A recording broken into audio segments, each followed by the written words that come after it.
بسم اللہ الرحمن الرحیم عن عائشہ رضی اللہ تعالی عنہا ان النبی صلی اللہ علیہ وآلہ وسلم کان یعتکف العشر الاواخر من رمضان حتی توفاہ اللہ ثم اعتکف ازواجہ من بعدہ متفق علیہ او کما قال۔ ام المومنین سیدہ عائشہ رضی اللہ تعالی عنہا روایت کرتی ہیں کہ حضور نبی اکرم صلی اللہ علیہ وآلہ وسلم رمضان المبارک کے آخری 10 دن اعتکاف کیا کرتے تھے، یہاں تک کہ اللہ تعالیٰ کے حکم سے آپ صلی اللہ علیہ وآلہ وسلم کا وصال ہو گیا۔ پھر آپ صلی اللہ علیہ وآلہ وسلم کے بعد آپ کی ازواج مطہرات نے بھی اعتکاف کیا۔ یہ حدیث متفق علیہ ہے۔ امام بخاری اسے اپنی صحیح میں لائے، کتاب الاعتکاف، باب باندھا ہے الاعتکاف فی العشر الاواخر والاعتکاف فی المساجد۔ اعتکاف جو ہے وہ آخری 10 دنوں کا، اور اعتکاف جو ہے مساجد میں۔ مسلم اپنی صحیح میں کتاب الاعتکاف، باب اعتکاف العشر الاواخر من رمضان، اعتکاف رمضان کے آخری عشرے میں۔ اور اسی طرح سے ابو داود اپنی سنن میں کتاب الصوم باب الاعتکاف، ترمذی اپنی جامع میں کتاب الصوم باب ما جاء فی الاعتکاف وقال حدیث حسن صحیح۔ امام ترمذی نے کہا کہ یہ حدیث حسن اور صحیح ہے۔ آئیے حدیث کی طرف بڑھتے ہیں۔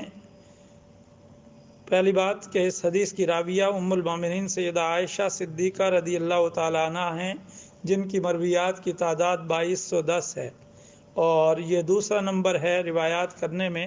سب سے زیادہ حضرت ابو ہریرہ رضی اللہ تعالی عنہ کی مرویات ہیں، اور اس کے بعد ام المومنین سیدہ عائشہ رضی اللہ تعالی عنہا، اور اس سے پہلے حضرت علی کرم اللہ وجہ الکریم کی مرویات جو 12,000 کے قریب ہیں۔ تو کثیر الروات یعنی جنہوں نے رسول پاک صلی اللہ علیہ وسلم کے کثیر پیغام، کثیر فرمان ہم تک پہنچائے، ان میں ام المومنین سیدہ عائشہ خواتین میں اور ازواج مطہرات میں آپ کا نمبر جو ہے وہ سب سے اول ہے۔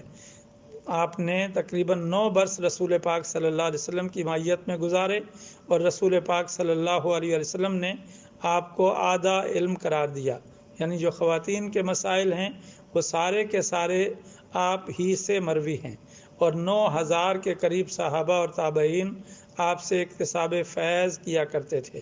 ام المومنین سیدہ عائشہ اس حدیث کی راویہ ہیں، اور حضور نبی اکرم صلی اللہ علیہ وسلم کا معمول بیان کر رہی ہیں کہ رمضان المبارک کے آخری 10 دن رسول پاک صلی اللہ علیہ وسلم اعتکاف کیا کرتے تھے۔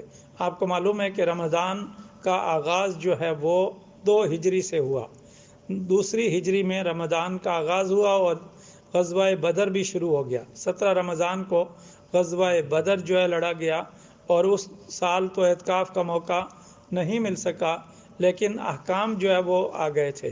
تو لہٰذا ایسے میں رسول پاک صلی اللہ علیہ وسلم نے پہلے 10 دن اعتکاف کیا، پھر دوسرے 10 دن اعتکاف کیا، پھر تیسرے 10 دن اعتکاف کیا۔ گویا پورا مہینہ رسول پاک صلی اللہ علیہ وسلم نے اعتکاف فرمایا، اور اعتکاف کرنے کے بعد آپ نے فرمایا کہ میں نے لیلۃ القدر کو سرچ کیا، تو لیلۃ القدر کو میں نے آخری عشرے میں پا لیا۔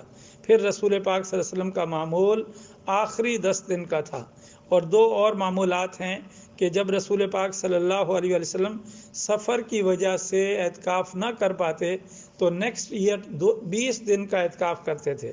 جیسے فتح مکہ کے موقع پر آقا علیہ السلام 10 رمضان المبارک کو چلے، تو 20 رمضان المبارک کو مکہ المکرمہ پہنچے اور مکہ کو فتح کیا، تو اس سال اعتکاف نہیں ہو سکا، تو اس کی وجہ سے نیکسٹ ایئر آپ نے 20 دن کا اعتکاف فرمایا۔ پھر رسول پاک صلی اللہ علیہ وسلم کا جب سال وصال آیا تو اس سال بھی آپ نے 20 دن کا اعتکاف فرمایا۔ 2 مرتبہ قرآن مجید کا دور ہوا اور 20 دن کا اعتکاف ہوا۔ تو رسول پاک اس سے ایک اور چیز ہمیں سنت ملتی ہے کہ کوئی اگر نفلی کام ہو اور وہ اگر مس ہو جائے تو اس کو بھی جو ہے وہ اہل اللہ جو ہے وہ قضا کیا کرتے تھے۔ کو نفل کی قضا نہیں ہے، لیکن اس کو جو ہے وہ ادا کیا کرتے تھے تاکہ کمپنسیشن ہو جائے، کہ جس طرح سے انسان جو ہے وہ اس کا عمل رہ گیا تھا تو اس کو فلفل کرنے کے لیے اس طرح کا معمول جو ہے وہ کیا جاتا تھا۔ لہٰذا یہ ایک مستحب عمل ہمارے سامنے جو ہے وہ آ گیا، اور اب چلتے ہیں اعتکاف کیا ہے۔ اعتکاف ہے کہ خلوت میں بیٹھ جانا۔ پہلے وقتوں میں لوگ اللہ رب العزت کی معرفت کے لیے رہبانیت اختیار کرتے تھے، کیونکہ انسان جتنا بھی لوگوں سے میل جول رکھتا ہے تو اس کی یکسوئی برقرار نہیں رہتی۔ جتنی آپ کی ایکٹیویٹیز ہوں گی، مصروفیت ہوگی، تو آپ یکسو نہیں ہو سکتے۔ ظاہر بات ہے انسان کے ذہن پہ بہت سارے خیالات نے رش کرنا ہے، تو جب خیالات نے رش کرنا ہے تو یکسوئی کہاں سے ملے گی؟ سب سے بڑا تو یہ ڈیوائس ہمارے ہاتھ میں جو موبائل فون کی صورت میں ہے، اس نے ہماری یکسوئی جو ہے وہ چھین لی ہے۔ اگر انسان آج خلوت میں بھی ہو تو وہ یکسو نہیں رہتا، یکا یک اس کو خیال آئے گا تو فوراً موبائل فون اٹھائے گا، دیکھے گا کس کا میسج آیا ہے، اس کے ذہن میں پھر یہ چیز جو ہے چلی جائے گی۔ تو لہٰذا انسان کا ذہن اگر آکیوپائڈ رہے تو اسے یکسوئی نہیں مل سکتی۔ اس یکسوئی کے لیے پہلے وقتوں میں لوگ جو ہے وہ اللہ رب العزت کی تلاش میں غاروں میں جاتے تھے، اور کافی عرصہ جو ہے وہ غاروں میں رہتے، اور وہاں پھر بیٹھ کر تنہائی کے اندر اللہ رب العزت سے جو ہے لو لگاتے تھے۔ ہندو مت میں دیکھیے گیان دھیان کا تصور ہے، بدھ مت میں گیان دھیان کا تصور ہے۔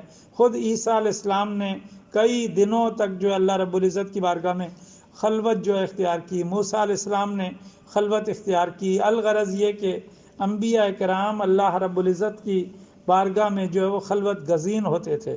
خود رسول پاک صلی اللہ علیہ وآلہ وسلم نے 35 سال کی جب آپ کی عمر ہو گئی تو حدیث پاک میں حب بالخلا، رسول پاک صلی اللہ علیہ وسلم کو خلوت سے محبت ہو گئی، اور ایسی محبت ہو گئی کہ غار حرا میں آپ جا کر تشریف رکھنے لگے، اور وہاں کئی دن جو ہے وہ بیت جاتے، اور ایسا بھی ہوتا کہ رسول پاک صلی اللہ علیہ وسلم کے پاس ستو ہوتے، لیکن آقا علیہ الصلوۃ والسلام انہیں ستوؤں کو تناول ہی نہ کرتے، بلکہ 2 ویک تک جو ہے وہ کھائے پیے بغیر سلسلہ جو ہے وہ چلتا تھا۔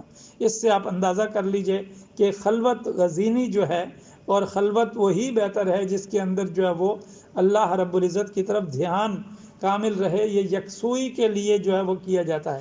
آپ دیکھیے کہ جن کی ابھی شادی نہیں ہوئی ان کے لیے ایزی ہے کہ اللہ رب العزت سے لو لگائیں۔ جب شادی ہو جاتی ہے تو بیوی کے ساتھ پھر بچے ہو جاتے ہیں تو ان کا جو معاملات کو دیکھنا، تو پھر یکسوئی جو ہے وہ بہت مشکل سے میسر آتی ہے۔ تو لہٰذا جو ہے اس بنا پر اسپیشلی کرسچنز نے عیسیٰ علیہ السلام کے تشریف لے جانے کے بعد رہبانیت شروع کر دی۔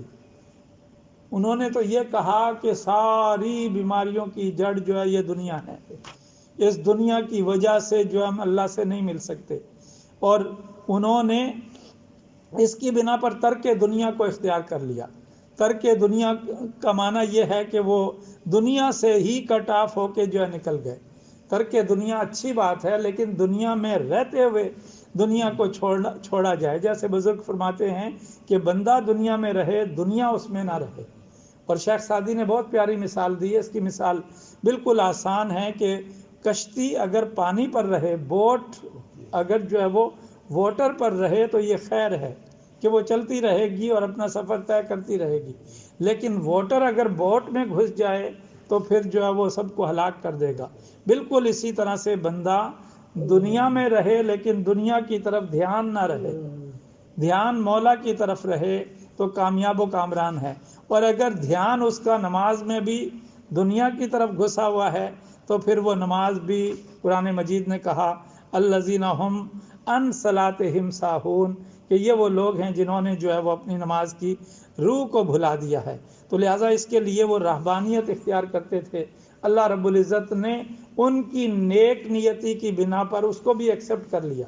فرمایا ہم نے رہبانیت ان پہ فرض نہیں کی تھی، لیکن انہوں نے جو ہے رہبانیت اختیار کر لی کہ اللہ سے ملاقات کریں گے، لیکن اس کو مینٹین نہیں کر سکے۔ کیوں؟ کہ کوئی بھی شخص جو ہے وہ ان نیچرل لائف نہیں گزار سکتا، لہٰذا اس کے لیے لازم ہے کہ وہ نیچر کے طریق پر ہی چلے گا، جو اللہ رب العزت نے اس کے لیے ڈیزائرز رکھی ہیں، جو اس کے لیے نیچرل چیزیں رکھی ہیں، اس کو لے کر اس نے جو ہے وہ چلنا ہے۔ تو لہٰذا اس بنا پر وہ اس کو مینٹین نہیں کر سکے، پھر ان کے اندر جو ہے وہ بدعات پیدا ہو گئیں، اور وہ پھر اس کے جو اصول تھے وہ برقرار نہیں رکھ سکے۔ اس کی بنا پر جو بہت ساری خرابیاں پیدا ہوئیں۔ آج بھی آپ اگر دیکھیں کیتھولک جو سلسلہ ہے عیسائیوں کا، اس میں جو ہے وہ جو پریسٹ بنتے ہیں وہ شادی نہیں کرتے، اور ننز کا کنسپٹ اسی طرح سے ہے، وہ پھر اسی پر